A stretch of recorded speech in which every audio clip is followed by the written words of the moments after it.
രേണു സുധി വീണ്ടും തലക്കെട്ട് സൃഷ്ടിക്കുകയാണ്. നിലവിലെ സോഷ്യൽ മീഡിയയിലെ കണ്ടന്റ് കിങ് ആരാണെന്ന് ചോദിച്ചു കഴിഞ്ഞാണെങ്കിൽ ഒരൊറ്റ ഉത്തരമേ ഉള്ളൂ, one and only Renu Sudhi. സ്വയം എങ്ങനെ മാർക്കറ്റ് ചെയ്യണമെന്ന് രേണുവിന് നന്നായി അറിയാം. രേണുവിന്റെ കണ്ടന്റ് മേക്കിങ്ങിനെ കുറിച്ചും മാർക്കറ്റ് സ്ട്രാറ്റജിയെ കുറിച്ചും നമ്മൾ ഇന്നലെ സംസാരിച്ചതേ ഉള്ളൂ അല്ലെ. ഇക്കാലത്ത് എങ്ങനെ ലൈം ലൈറ്റിൽ പിടിച്ചു നിൽക്കണമെന്ന് രേണുവിന് നന്നായിട്ട് അറിയാം. നെഗറ്റീവ് ആണെങ്കിലും പോസിറ്റീവ് ആണെങ്കിലും അതിനെ വേണ്ട രീതിയിൽ ഉപയോഗിക്കുക, പണം ഉണ്ടാക്കുക, ജീവിക്കുക, ഇതാണ് രേണുവിന്റെ ഒരു ലൈൻ. അതെല്ലാം ഓക്കെയാണ്, നിങ്ങൾക്ക് ഇഷ്ടമുള്ള പോലെ കണ്ടന്റ് ഉണ്ടാക്കാം, മാർക്കറ്റ് ചെയ്യാം, അതൊക്കെ നിങ്ങളുടെ ഇഷ്ടം. പക്ഷെ സമയവും സന്ദർഭവും കൂടി നോക്കുന്നതൊന്നും നന്നായിരിക്കും. സുധിച്ചേട്ടന്റെ ഓർമ്മ ദിവസത്തിലെങ്കിലും നിങ്ങൾക്ക് ഈ പരിപാടിക്ക് ഒരു അവധി കൊടുക്കാമായിരുന്നു. സുധിച്ചേട്ടന്റെ 2ാം ആണ്ടിനന്ന് രേണുവും ടീമും കാണിച്ചു കൂട്ടിയ കലാപരിപാടികൾ ഒന്ന് കാണേണ്ടത് തന്നെയാണ് മക്കളെ. ഒരു ഭാഗത്ത് ഫോട്ടോഷൂട്ടും ചോറ് കൊടുക്കലും, അപ്പുറത്താണെങ്കിലോ നമ്മുടെ അലൻ ജോസ് പെരേരയുടെ ബ്രേക്ക് ഡാൻസ്. സുധിച്ചേട്ടന്റെ ഓർമ്മ ദിവസം അലൻ ജോസ് പെരേര രേണുവിന്റെ വീട്ടിൽ വെച്ച് ബ്രേക്ക് ഡാൻസ് കളിക്കുന്നു. അത് കണ്ട രേണു കൈയടിച്ച് തുള്ളുന്നു. അതൊക്കെ ഒന്ന് കാണേണ്ട തന്നെയാണ് മക്കളെ. നായികക്ക് 40 വട്ടം എന്റെ സുധിച്ചേട്ടൻ എന്ന് പറഞ്ഞ് നടക്കുന്ന രേണു തന്നെ സുധിച്ചേട്ടന്റെ ഒരു ഓർമ്മ ദിവസത്തിൽ ഇമാതിരി കോമാളി പരിപാടികൾക്ക് കൂട്ടി നിൽക്കുമെന്ന്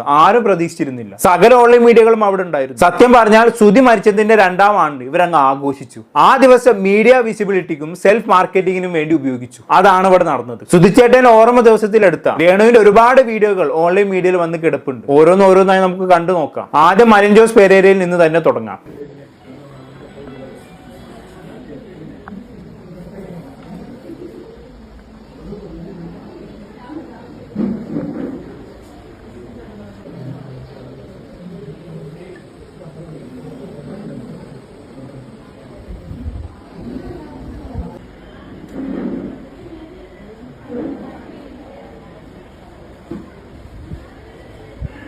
അയ്യോടാ പാവം, കണ്ണൊക്കെ തൊടുക്കണം നോക്കി നിങ്ങള്. നല്ല വിഷമമുണ്ട് പുള്ളിക്കാരന്. എന്നൊക്കെയാണ് നിങ്ങൾ വിചാരിക്കുന്നത് എങ്കിൽ നിങ്ങൾക്ക് തെറ്റി. ഈ അഭിനയം കഴിഞ്ഞ് പുറത്തിറങ്ങിയ ഉടനെ തന്നെ ഇവൻ ഡാൻസ് കളി തുടങ്ങുന്നതാണ്. പെരേരയുടെ ബ്രഹ്മാണ്ഡ അപരാധം കാണണ്ടേ? വാ പോയി കണ്ടുനോക്കാം.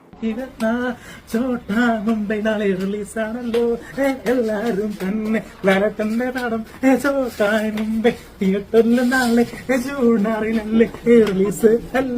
എന്തപ്പി ചങ്ങായി കാണിക്കണേ? എന്തപ്പോ ഇവനോടൊക്കെ പറയാ? ഇവൻ ശരിക്കും ഇങ്ങനെ തന്നെ ആണോ, അതോ ഇനി ഇത് ഇവന്റെ അഭിനയമാണോ? ഒരാളുടെ ചരമവാർഷികത്തിന് വന്നിട്ട് ചോട്ടാ മുംബൈന്റെ റിലീസിന്റെ പ്രൊമോഷൻ കളിക്കുന്നു. അല്ല ഇവന്റെ വിചാരം എന്താ? ഇവനെ കാണിച്ചു കൂട്ടുന്നതൊക്കെ ആളുകൾ എൻജോയ് ചെയ്യുന്നുണ്ടെന്നാണോ? മനുഷ്യന്മാർക്ക് ഇങ്ങനെയൊക്കെ എങ്ങനെയാണ് കോമാളിയാവാൻ പറ്റുന്നതെന്നാണ് ഞാൻ ആലോചിക്കുന്നത്. പക്ഷെ ഇതൊക്കെ ചെറുത് കേട്ടോ. ഇവന്റെ ഡാൻസ് കണ്ട് കൈ കൊട്ടി തുള്ളിക്കടിക്കുന്ന രേണുവിന്റെ വീഡിയോ ഉണ്ട്, അതൊന്ന് കണ്ടോക്കാം.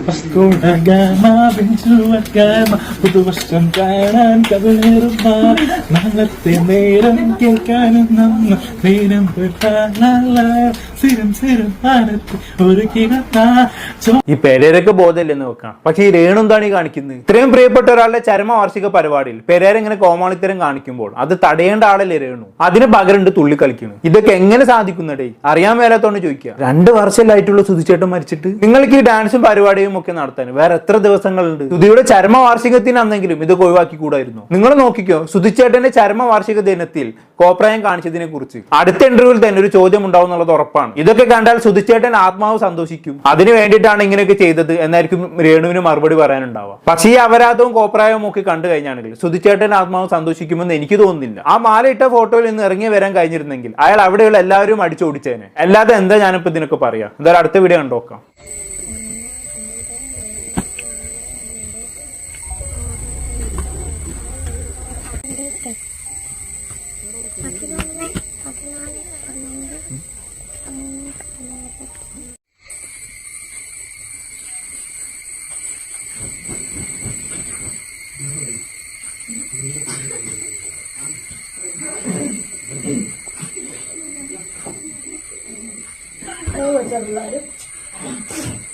പിള്ളേർ പൂവ് വെച്ചോ?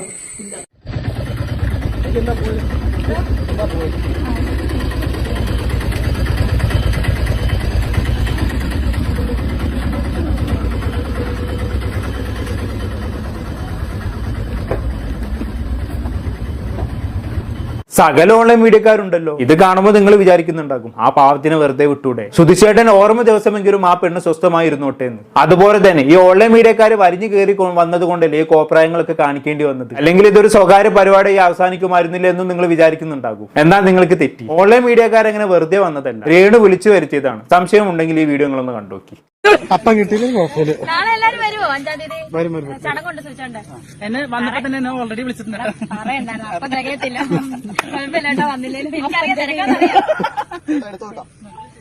കണ്ടല്ലോ, വിളിച്ചു വരുത്തിയതാണ്. ഈ രേണുവും അരുൺ ജോസ് പെരേരയും ഒക്കെയുള്ള അടുത്തേക്ക് ഓൺലൈൻ മീഡിയക്കാർ വന്നു കഴിഞ്ഞാൽ പിന്നെ എന്താണ് സംഭവിക്കുക എന്ന് ഞാൻ പറയേണ്ട ആവശ്യമില്ലല്ലോ അല്ലെ. ഇങ്ങനെ ഒരു പരിപാടിക്കൊക്കെ ഇവരെ വിളിക്കേണ്ട ആവശ്യം എന്താണ്? ഇതും ഒരു കണ്ടന്റ് തന്നെ, അല്ലാതെ എന്തില്ലേ. എന്ത് സുധിച്ചേട്ടൻ, എന്ത് ചരമവാർഷികം, നമുക്ക് ഇങ്ങനെ മീഡിയയിൽ നിറഞ്ഞു നിൽക്കണം, അത്രേ ഉള്ളൂ. അതും എന്ത് സന്തോഷത്തോടെയാണ് ചരമവാർഷികത്തിന് വിളിക്കുന്നത് നോക്കിക്കേ. അവസാനം ഇവരെ വിളിക്കണ്ടായിരുന്നു, അപ്പം തികയില്ല എന്നൊരു വളഞ്ഞ കോമഡിയും. ഇതൊക്കെ എങ്ങനെ സാധിക്കുന്നടേ? കഴിഞ്ഞില്ല. ഈ വീഡിയോയുടെ മുമ്പോ ശേഷമോ എന്ന് അറിയില്ല, ഇതേ കോസ്റ്റ്യൂമിൽ ഇതേ ലൊക്കേഷനിൽ വെച്ച് സുധിച്ചേട്ടന്റെ ഒരു ഓർമ്മ പങ്കുവെക്കുന്നുണ്ട് രേണു. അതൊന്ന് കണ്ടോ. അതേക്കുറിച്ച് പറയാൻ സത്യം പറഞ്ഞാൽ ഞാനത് ഓർക്കാതാണ്. ഇത്രയും നേരം ഒരു ഷൂട്ടിലായിരുന്നു, അത് ഓർത്ത് കഴിഞ്ഞാൽ ഞാൻ ഡൗൺ ആകും. നാളത്തെ എന്ന് പറഞ്ഞാൽ 2 വർഷം മുന്നേ ഈ ഒരു സമയത്ത് സൂചിച്ചുണ്ട് ഞങ്ങളുടെ കൂടെ ഉണ്ട്. ഞങ്ങളുടെ കൂടെ എന്ന് പറഞ്ഞാൽ പ്രോഗ്രാമിലുണ്ട്, തലേന്നും എല്ലാം ഉണ്ടായിരുന്നു. ആള് പ്രോഗ്രാമിന് പോയിട്ട് ഈ സമയത്തൊക്കെ ഇടയ്ക്കിടയ്ക്ക് വിളിച്ചുകൊണ്ടിരിക്കുമായിരുന്നു. ലാസ്റ്റ് വിളിച്ചത് എന്നെ പ്രോഗ്രാമിന് കയറുവാന്ന് പറഞ്ഞ ഒരു 7:30 ആയപ്പം വിളിച്ച് ഔട്ടെ ഞാൻ സ്റ്റേജിൽ കയറുവാന്ന് പറഞ്ഞ് വിളിച്ചു. അപ്പം ആള് സ്റ്റേജിൽ കയറി. അത് കഴിഞ്ഞ് ലാസ്റ്റ് വിളിച്ചത് 12 മണി 1 മണിയൊക്കെ അപ്പം കാറിൽ കയറുവാന്ന് പറഞ്ഞ് വിളിച്ചു. വീഡിയോ കോളും ചെയ്തു, കുഞ്ഞിനെയും കണ്ടു. പിറ്റേ ദിവസമാണ് അറിയുന്നത്. അപ്പം നാളെ ഈ സമയത്തോടെ എടുക്കുമ്പോഴത്തേന് നമ്മൾ അറിയുമായിട്ട് പോയെന്ന 2 വർഷത്തെ മുന്നത്തെ കഥയാണ് ഞാൻ പറഞ്ഞത്. രേണു ഇവിടെ തുടക്കത്തിൽ പറഞ്ഞ ശ്രദ്ധിച്ചു, സുധിച്ചേട്ടന്റെ മരണ ദിവസത്തെ കുറിച്ച് ഞാൻ ഓർക്കാറില്ല, ഓർത്ത് കഴിഞ്ഞാൽ ഞാൻ ഡൗൺ ആവുമെന്ന്. ഇതേ ആള് തന്നെയാണ് നേരത്തെ കളിച്ച് ചിരിച്ചുകൊണ്ട് നാളെ സുധിച്ചേട്ടന്റെ ഓർമ്മ ദിവസമാണ്, എല്ലാവരും വരണമേ എന്നും പറഞ്ഞുകൊണ്ട് ഓൺലൈൻ മീഡിയക്കാരെ ക്ഷണിച്ചത്. എന്തായാലും രേണുവിന് അഭിനയിക്കാൻ അറിയില്ല എന്ന് മാത്രം ഇനി ആരും പറയരുത്. അടുത്തത് ഫോട്ടോഷൂട്ടാണ് മക്കളെ. രേണു ഒറ്റയ്ക്കല്ലേ, രേണു ഇടയ്ക്കിടെ ഇങ്ങനെ ഫുഡ് വാരി കൊടുക്കുന്ന ഒരു ചെക്കൻ ഉണ്ടല്ലോ, അവനും അവന്റെ ഫാമിലിയും കൂടി ഉണ്ട്. അതൊന്ന് കണ്ടോക്കാം. ഒന്നുകൂടെ അവിടെ നിന്ന് വിടാം. ആർട്ടിസ്റ്റുകൾക്ക് കിട്ടാത്ത ഭാഗ്യമാണ്.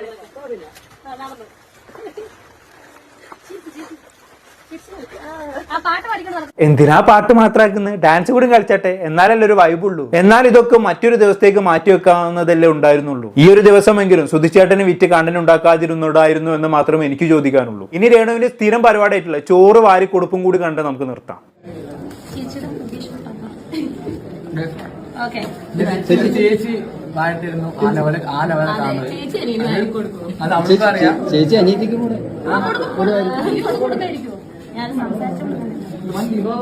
ഭാര്യ കൊടുക്കില്ല.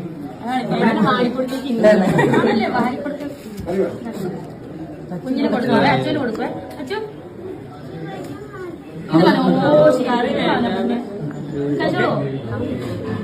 ഓക്കെ.